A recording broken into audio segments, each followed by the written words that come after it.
SER Podcast.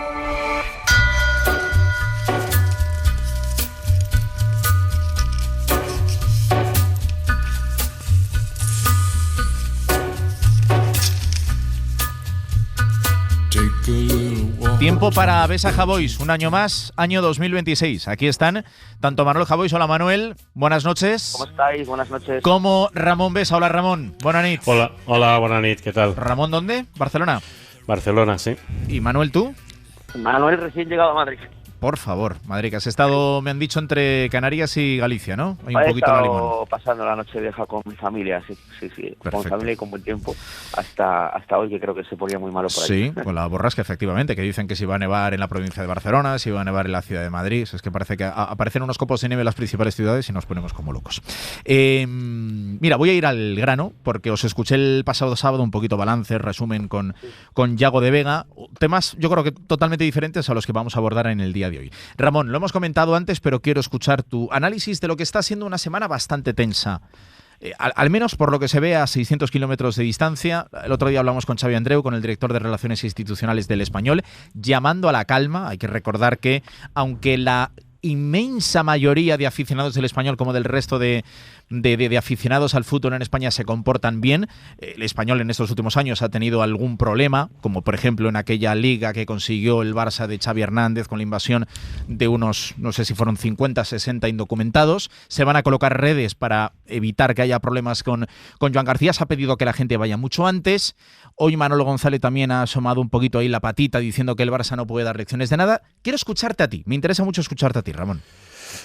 Bueno, es mérito del Español en el sentido de dar contenido al Barça. Los derbis hasta ahora habían sido, si no un monólogo, sí un dominio del Barça, no solo en el campo, sino también, digamos, en la previa o en los escenarios anteriores a la contienda. Lo que ocurre ahora es que el Español está, diría, en un momento de plenitud, tanto social. Creo que los abonados llegan a ser 33.000, el récord estaba en 35.000, está en una situación económica saneada, una situación económica saneada porque el traspaso que ha habido de Mr. Cheng hacia Alan Pace ha sido muy bueno. Digamos que desde la parte del expresidente o de exdueño lo que consiguió fue sanear el club, y ahora con el nuevo dueño lo que van a intentar es dar un salto de calidad, no solo a nivel deportivo sino también económico.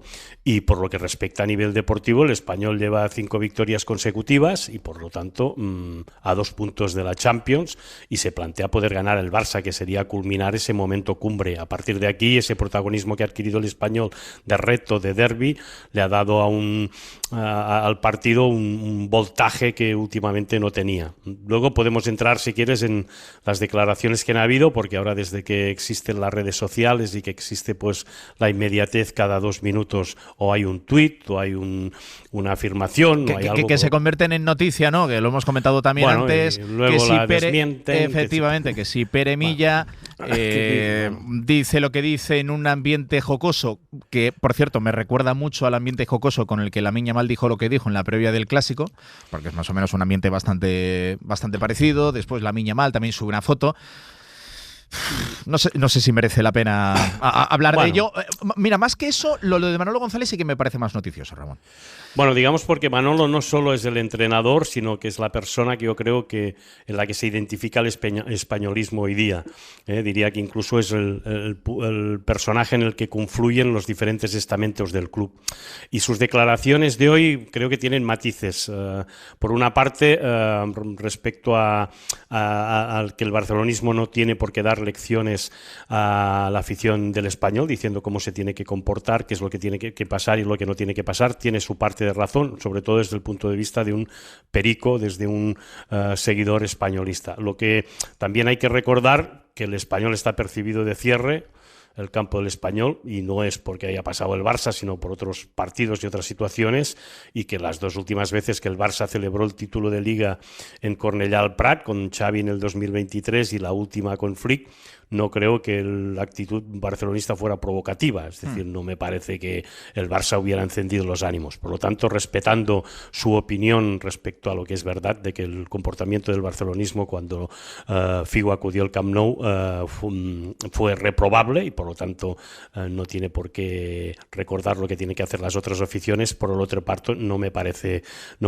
demasiado correcto. También es lo mismo que pienso con el comentario que ha dicho que no le parecía bien la designación de un colegiado catalán. García Verdura, catalán, eso es. Porque creo que tiene razón, la presión que va a sufrir el árbitro será muy grande. No creo que en este nuevo capítulo del Comité Técnico de Árbitros haya sido la decisión más acertada, pero no comparto desde luego lo que ha dicho de que si se equivoca a favor del Español se tendrá que ir de Cataluña. Entre otras cosas, porque el presidente de Cataluña en este momento, de la Generalitat, mejor dicho, es Salvador Illa, que es un perico declarado. O sea, hay cosas que están cambiando. Puedo entender que al Español se sienta menos protagonista porque mediáticamente pues el Barça tiene más socios, tiene más impacto, tiene más recorrido y esto pueda provocar ciertos recelos o antipatías o lo que sea, o sentirse discriminado por parte del Español. Pero eso de que tenga que irse de Cataluña no me parece que sea consecuente. Me parece más bien una declaración populista y muy a favor del Español. Manuel Javois, te quiero escuchar. ¿Cómo analizas una semana que ha sido muy tensa y con estas decisiones adoptadas por el equipo perico? Manuel. Bueno, creo que es parte de la teatralidad en ocasiones que se produce en los derbis cuando hay una emocionalidad de alto voltaje, ¿no? Como en este caso. Creo que hay una sensación, pues creo que es, no sé si histórica, pero es una sensación que lleva mucho tiempo produciéndose por parte del Español de que efectivamente el caso o la atención que se pueda producir en Cataluña hacia el Barça es infinitamente mayor, pero esto suele ocurrir cuando un club compite en competiciones más importantes o las gana, ¿no? Y luego también los medios siempre están más atentos a los clubes que tienen una mayor masa de aficionados, porque al fin y al cabo son los que más audiencia arrastran. Hay una sensación también esto sí que en los últimos tiempos observo o percibo más agresividad, percibo que bueno, ha habido incidentes, el título de Liga que se consiguió y que terminó con aficionados en el campo, en fin, hay como un voltaje emocional bastante más grande y desde luego por parte de entrenador del Español, por parte de figuras del Barça, pues no está desde luego ayudando a temperarlo, pero yo como aficionado del fútbol siempre considero esto, si no va a mayores, si las cosas no terminan con enfrentamientos fuera del estadio, etcétera, siempre considero esto parte del gigantesco teatro que es el fútbol y parte también de la pasión y de que los partidos como estos pues al final arrastran tantos sentimientos que finalmente muchas veces estos sentimientos se descarrilan en declaraciones, en enfrentamientos, en decisiones que pueden no entenderse, pero que forman parte también del deporte, ¿no? Ahora cambio de tema, pero teníamos un intenso debate en el último larguero del año, el pasado martes, el 30 de diciembre, con la intervención del director de Relaciones Institucionales del Español, al que preguntábamos también acerca de el hecho de que se vaya a impedir que vayan aficionados del Barça, que vaya cualquier persona con distintivo blaugrana, o sea, con una bufanda, una camiseta, con lo que sea. Que no criminalizamos a la afición del Español, faltaría más, porque no es el primer equipo que lo hace, no es el primer estadio donde sucede eso. Pero yo me preguntaba, Ramón, Manuel, ¿cuándo llegaremos al momento en España? Porque en 2026 todavía no hemos llegado, y el Español-Barça de mañana no va a ser el primer partido, ni parece que va a ser el último, donde una persona no pueda ir, por ejemplo, con su hija o con su hijo con una camiseta del equipo rival. O sea, en algún momento, en muchas ocasiones, seguramente el fútbol sea un muestrario de lo que es la sociedad, y la sociedad todavía no está preparada para ella. Y a mí, Manuel y Ramón, me entristece bastante el hecho de que yo no pueda ir con mi hija a un estadio con una camiseta del equipo rival. Eso es una locura. No lo entiendo. Una locura, o sea, no se entiende ni no lo entiendes tú, no lo entiende absolutamente nadie, que un estadio evidentemente tiene una mayoría amplísima de aficionados locales, tienen que entrar los aficionados visitantes y tienen que hacerlo además animando a los suyos con los colores de sus equipos, con las camisetas de sus equipos, con las bufandas de sus equipos, con pancartas, con lo que quieran, que sea para animar a su a sus equipos. Me parece absurdo decirle a un niño, o ya a un adulto, pero decirle a un niño, sácatela ya que estamos acercándonos a este estadio, en este estadio no se puede entrar con una camiseta de fútbol, es un estadio de fútbol, se puede entrar con una camiseta de fútbol, con una camiseta de baloncesto y con una camiseta de marca cara y de marca barata, se puede entrar con cualquier cosa, con cualquier mensaje que no incite evidentemente al odio y que no sea delito. O sea, no sigo sin entender por qué esta prohibición sigue vigente y por qué se permite. Sí, es como que es una muestra de odio llevar una camiseta de un equipo de fútbol. Es que, no sé, y leía el otro día, Ramón, que desde el año 2009 no hay afición rival en los derbis catalanes, los derbis Español-Barça, y es una muy mala noticia. Sí. Muy Lo que ocurre en el RCD Stadium es lo mismo que ocurre en el Camp Nou y me parece una anomalía que hay que corregir. Una cosa es prevenir y otra cosa es prohibir y me parece totalmente fuera de lugar. Más si recordamos lo que ocurre en otros derbis, creo que no ocurre en Sevilla con el Betis Sevilla, no creo que ocurra con el Athletic Real Sociedad en el derbi vasco. En el que menos. Ese es un ejemplo, el derbi vasco es un ejemplo. Bueno, y la afición que ya fue señalada y culpabilizada por todo lo que causó, que fue la afición inglesa. Recordemos que la mayoría de partidos de la Premier, el equipo contrario está reforzado por su propia afición, a la que dedican los goles, a los que dedican la victoria en su caso. 4.000, 5.000 aficionados desplazados a cualquier estadio con su equipo, no solo en la Premier, sino en otras competiciones menores. Es cierto que en el caso del Barça español en su momento hubo un momento cumbre de tensión, que fue cuando existían los Bojos y las Brigadas, cuyo enfrentamiento fuera del estadio acabó en su momento con la muerte de un seguidor del Español, llamado Frédéric Rouquier, pero de aquel tiempo hasta ahora yo pensaba que habíamos madurado, evolucionado y que esto era mucho más fácil de regular. No lo sé, porque a veces los esfuerzos de los clubs y de la administración no se centran en buscar medidas o buscar soluciones a situaciones tan que desnaturalizan el juego y que hacen que una cosa sea la rivalidad y otra cosa es la enemistad. Seguramente también es una cuestión de educación. Y en este momento creo que el mundo del deporte y también el del fútbol hemos confundido lo que es el entretenimiento. Por una parte estamos a favor de la industria del entretenimiento y eso debería ser argumento suficiente como para dar cobijo a cualquier aficionado del equipo contrario, el entretener y pasarlo bien. Y otro es la excitación, la enemistad, el hecho de conquistar, términos que se parecen más a bélicos que no a lo que es de disfrutar del juego. Es que cuando decías lo de la Premier, creo que somos una liga un poco hostil en general para la afición visitante, porque cuando tú decías lo de que los equipos visitantes en la Premier se sienten arropados, es porque no solo son, me da a mí la impresión, más en número y más en tanto por ciento, sino que se suelen colocar en el fondo de una de las dos porterías, es decir, en uno de los dos fondos. Aquí, que por ejemplo mañana no va a haber afición visitante, pero habitualmente la hay, además creo que la gran mayoría de clubes, excepto 3 o 4, sí que tienen un acuerdo de entradas más baratas para afición visitante, que está genial, pero ¿dónde se suele colocar la afición visitante en todos los estadios de Primera División? ¿Dónde? En el peor sitio. En el peor sitio. Sí, entonces sí, somos una liga hostil para la afición visitante.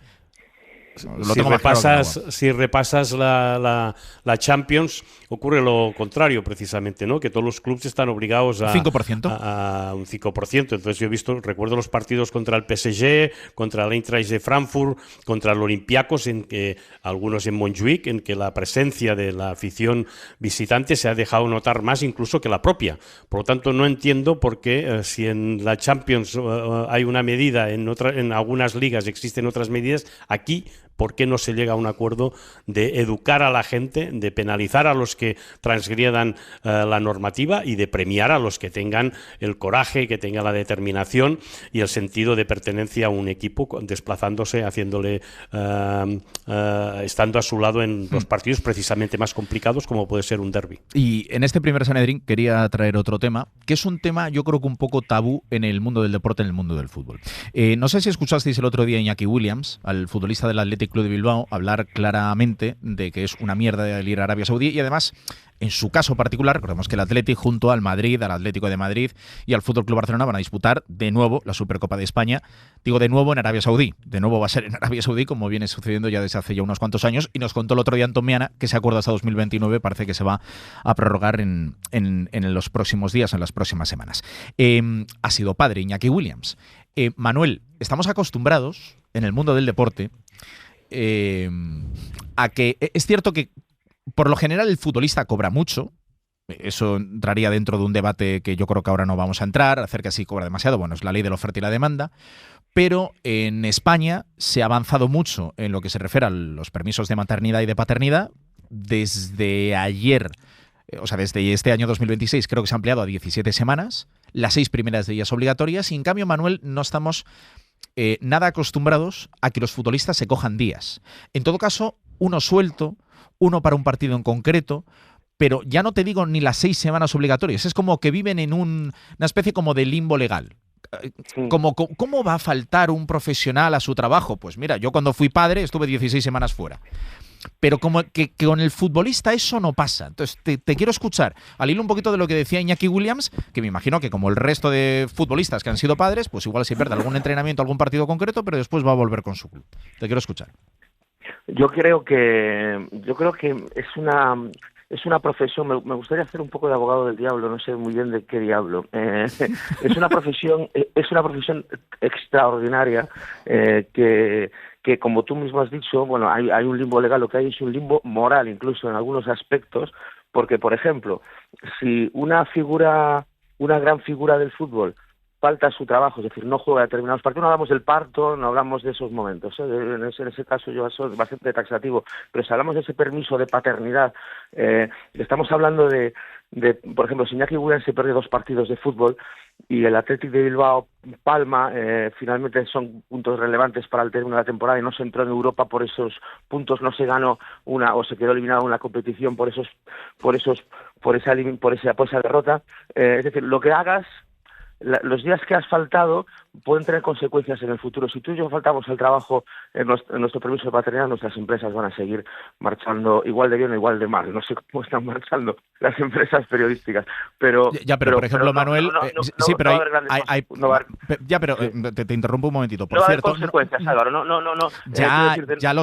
Ya lo sé, pero yo he tenido compañeros y muy buenos periodistas que se han cogido la baja y lo hemos notado aquí los que no hemos podido contar con ellos. Sí, que pasa en todos los trabajos, pero que en el fútbol es como que, como está a la vista de todos, ¿cómo se va a perder 1, 2, 3 semanas? Que por cierto, lo de las 17 semanas es desde el pasado mes de julio, ¿eh? Perdona que te he interrumpido, Manuel.